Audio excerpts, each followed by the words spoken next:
ఏపీని రప్పా రప్పా రాజకీయం ఊపేస్తుంది. జగన్మోహన్ రెడ్డిని ఉద్దేశించి TTD senior MLA Buchaiah Chowdary తీవ్ర వ్యాఖ్యలు చేశారు. నీకు జీవించే హక్కుందా, నీ తల నరుక్కోవచ్చు కదా అంటూ జగన్ ని ఉద్దేశించి ప్రెస్ మీట్ లో రెచ్చిపోయారు. తన పర్యటన కొనసాగిస్తూ ఉన్నాడు.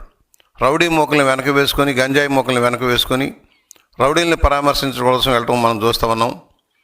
నిన్న సత్తెనపల్లి నియోజకవర్గంలో పర్యటన కూడా మనం చూసాం. కేవలం 100 మందికి పర్మిషన్ ఉంటే ఏ విధంగా వేల మందిని పోగేసి భయంకరంగా ప్రవర్తించాడో మనం చూసాం.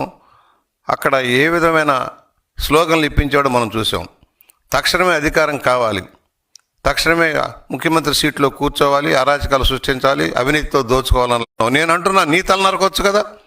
ప్రజాస్వామ్యానికి విఘాతం కలిగిస్తూ, అక్రమ విధానాలు తప్పుడు ప్రోత్సాహం చేస్తూ నక్సలైట్లుగా మారమని చెబుతున్న నీకు జీవించే హక్కు ఉందా అని ప్రశ్నిస్తూ ఉన్నాం. నీలాంటి వాళ్ళు సంఘ విద్రోహ శక్తులుగా మారుతున్నారు. ప్రజాస్వామ్యవాదులకి భంగం కలిగించే విధానంలో నువ్వు వెళ్తున్నావు. నీకు తగిన గుణపాఠం చెప్పాల్సిన పరిస్థితి ఆసన్నమైందని మనం చేస్తూ ఉన్నాం. ఆ దోపిడీ డబ్బుతో విచ్చలవిడిగా ఖర్చు పెట్టి న్యాయ వ్యవస్థను కూడా దెబ్బతీసేలాగా కార్యక్రమాలు చేసిన విధానాన్ని మేము మర్చిపోలేదు. ఇవాళ నువ్వు ఎక్కడికి వెళ్ళినా ఏదో ఒక అలజడి సృష్టించడం. నువ్వు అనంతపూర్ వెళ్ళినా, రాప్తాడు వెళ్ళినా, తెనాలి వెళ్ళినా ప్రతి చోట నువ్వు చేసే అరాచకం. పొగాకు రైతుల పరామర్శతో వెళ్ళావు. నేను అడుగుతాను, నువ్వేం చేసావు రైతులకి? 5 సంవత్సరాల్లో రైతు సంక్షేమం పట్టించుకున్నావా? నీటిపారుదల రంగాన్ని అభివృద్ధి చేసావా? 10 లక్షల కోట్లు అప్పు తెచ్చిన నువ్వు దోచుకున్నావే కానీ ఏం చేసావని రైతులను ఎక్కడ ఆదుకున్నావు? పంటలకు గిట్టుబాటు ధర ఇప్పించావా? కొన్న ధాన్యానికి డబ్బులు ఇప్పించావా? ఏమీ లేదు కదా. సంక్షేమం మేము ముసుగులో దోపిడీ చేసావు.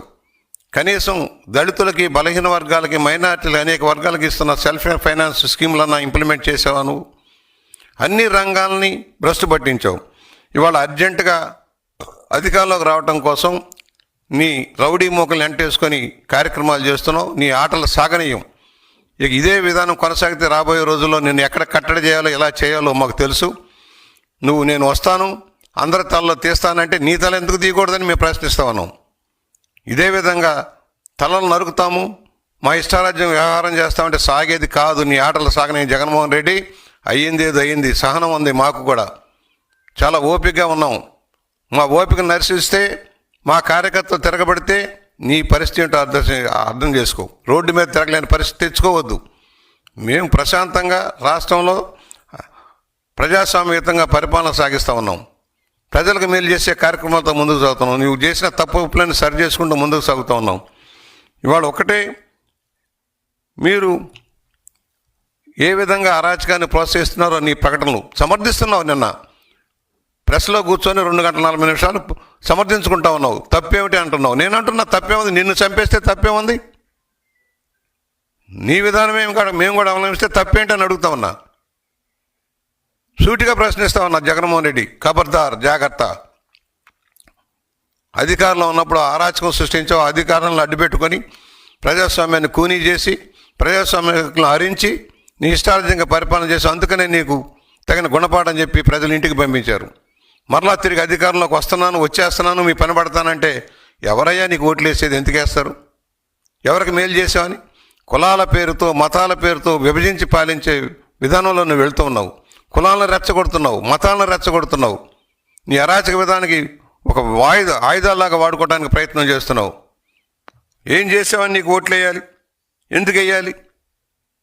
కనీసం ఏ సమస్య మీద స్పందించావు? గోబెల్స్ ప్రచారం చేయడం తప్పుడు. అదే సోనాధ్యాయం లాగా నీ పరిపాలన అంతా కూడా బంగారంలాగా జరిగిపోయింది. అంత అద్భుతాలు జరిగిపోయినాయి. ఏం చేసావు?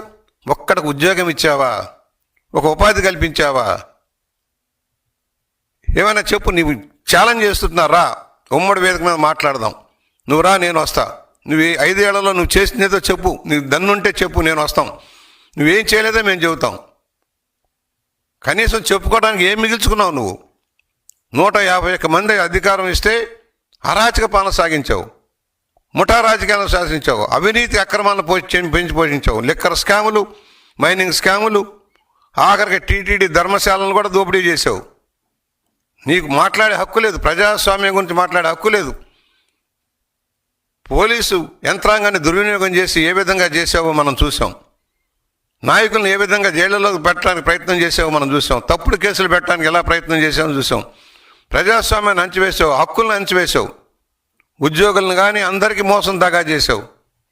నీకు అందువలన ఒకటే చెబుతున్నాం, ఈ రోజున ప్రజల్ని ప్రభుత్వం వల్ల, ప్రభుత్వం రాకతలిగి జరిగిన సంఘటన తెచ్చి ప్రభుత్వానికి పావనం చూస్తావు. నీ వల్ల పోయాడు. నువ్వు వస్తావు, ఏదో ఉద్ధరిస్తావు అనుకున్నాడు. నీ వల్ల అనేక మంది పోయారు, అప్పుల పాలైపోయారు, దివాళా తీసిపోయారు. దోపిడీ ఏదనంటే నీవు నీ అనుచరులు మాత్రమే దోచుకున్నారు. నీవు నీ బంధుజనంతో అధికార యంత్రాంగాన్ని నింపి అరాచకం సృష్టించావు. కితాబులు ఇస్తున్నావు అందరూ గొప్పవాళ్ళని. నువ్వు ఒక దోపిడీదారివి, నువ్వు దొంగవి, పచ్చి దొంగవి, 420 చీటర్వి, ప్రజలను చీట్ చేసావు. నువ్వు కితాబులు ఇస్తావు, వాడు మంచివాడు, వీడు మంచివాడని. లిక్కర్ స్కామ్లో దోషులందరూ మంచివాళ్లే, ఎర్రచందనం దొంగలంతా మంచివాళ్లే, మైనింగ్ దోపిడీదారులంతా మంచివాళ్లే. ఈ విధమైన విధానం సరైంది కాదు. ఏదైతే కూటమి ప్రభుత్వం మీద నమ్మకం పెరుగుతూ ఉంది, కష్టాల్లో కూడా ఆదుకుంటారు, చెప్పినవన్నీ అమలు చేస్తున్నారన్న నమ్మకంతో ప్రజలు ఉన్నారు. దాన్ని వమ్ము చేయడం కోసం ఏదైనా ఒక సంఘటన, విశాఖలో పెట్టుబడిదారులు సదస్సు జరుగుతూ ఉంటే దాన్ని అడ్డుకోవడం కోసం ప్రయత్నం చేసిన సంఘటన మర్చిపోలేదు.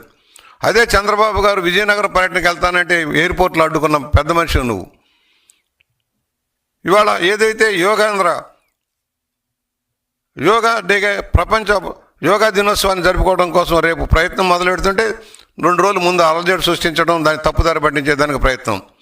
పెట్టుబడులు రావద్దంటావు, ఎవరైనా రాష్ట్రానికి ఆర్థిక సహకారం చేస్తామంటే ముందుకు రావద్దంటావు, వాళ్ళందరికీ తప్పుడు పిటిషన్లు పంపిస్తావు. నీ బతుకే అబద్ధాల బతుకు, నీ జీవితమే అబద్ధాల బతుకు, అరాచక అక్రమాలకి కేంద్ర బిందువు నువ్వు. నీ